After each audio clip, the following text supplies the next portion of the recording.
প্রিয় বন্ধুরা, আমাদের দেশি হুজুরদের যে বাহাস বিতর্ক চলে তার অধিকাংশই হইল আকিদা নিয়া। মানে ধরেন, এক হুজুরে বিশ্বাস করে রসুল সাল্লাল্লাহু আলাইহি সাল্লাম নূরের তৈরি, আরেক হুজুরে বিশ্বাস করে রসুল সাল্লাল্লাহু আলাইহি সাল্লাম মাটির তৈরি। ব্যাস, দুই হুজুরের দুই আকিদা হয়ে গেল।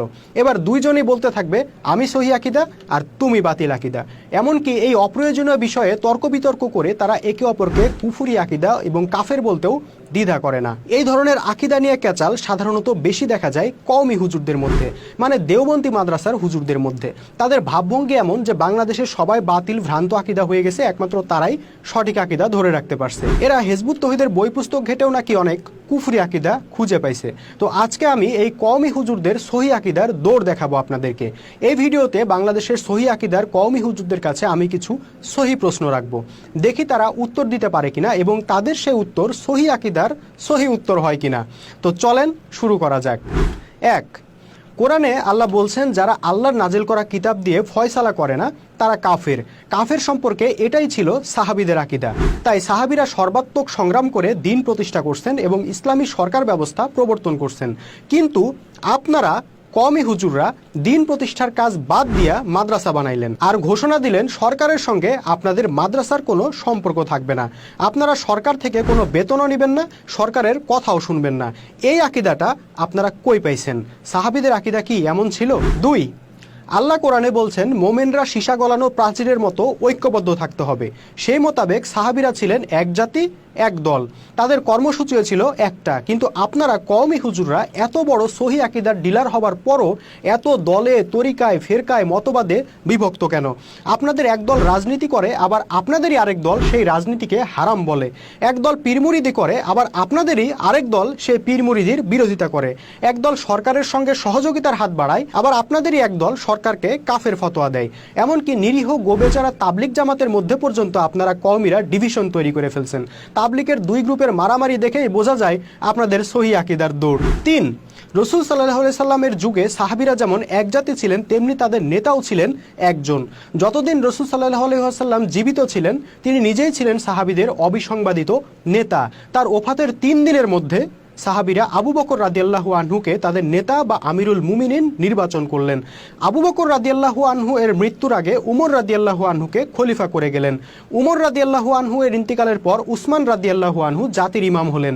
মানে সবসময় মুসলমানদের একজন অবিসংবাদিত নেতা থাকবেন, সেটাই ছিল সাহাবীদের আকিদা।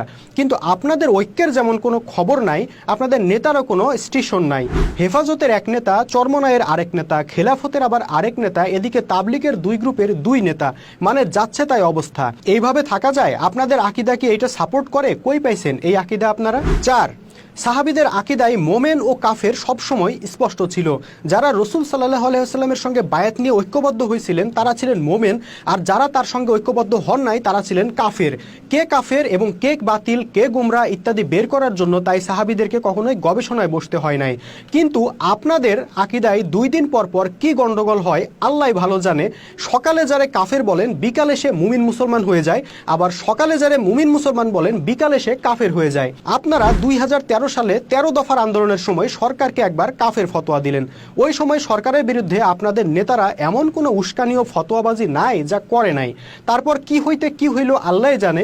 কয়েক বছর পর সেই সরকারকেই আপনারা সংবর্ধনা দিলেন এবং কওমি জননী উপাধি দিলেন। তার কয়েক বছর পর মোদি বিরোধী আন্দোলনের টাইমে আবারও সরকারকে কাফের ফতোয়া দিলেন।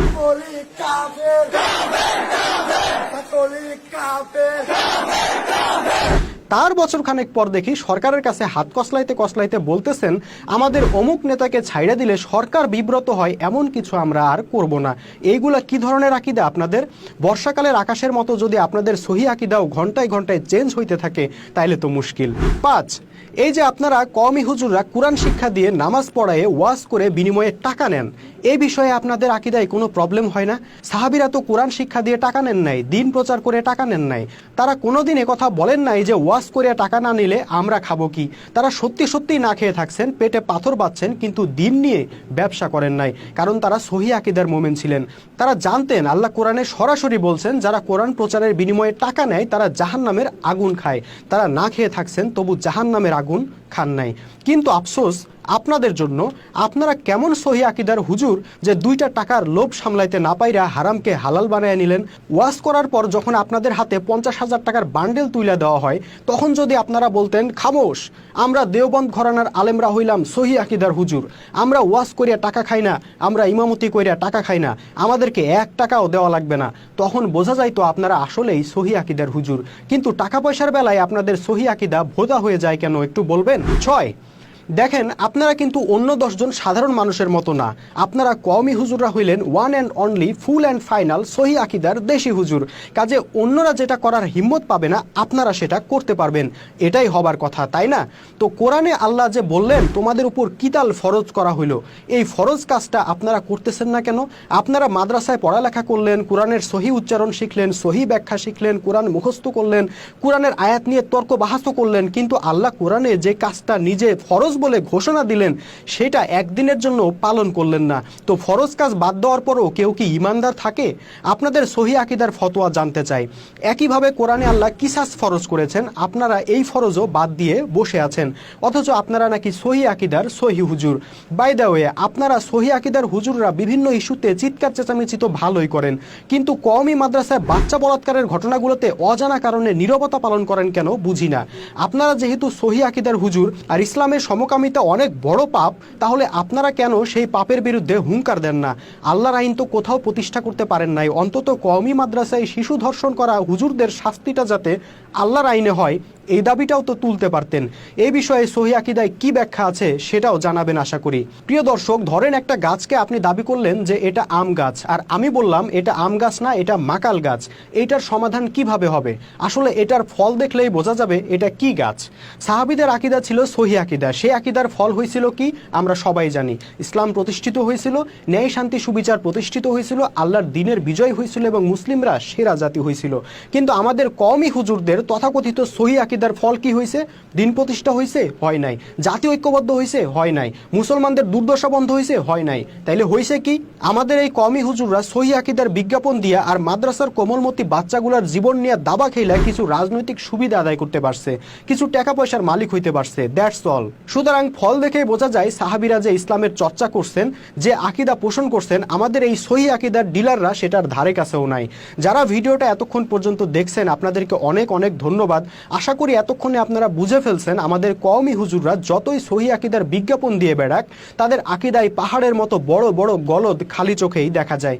তার মধ্যে কয়েকটা আকিদার গলদ আজকে ধরাই দিলাম। আশা করি তারা পরবর্তীতে আকিদা নিয়ে চিৎকার চেঁচামেচি করার আগে নিজেদের আকিদার গলদগুলোও একটু বিবেচনা করবেন। আজ এ পর্যন্তই প্রিয় দর্শক, আগামীতে দেখা হবে অন্য কোনো ভিডিওতে, অন্য কোনো টপিকে। সবাইকে আল্লাহ হাফেজ, সালামু আলাইকুম ওয়া রাহমাতুল্লাহি ওয়া বারাকাতুহু।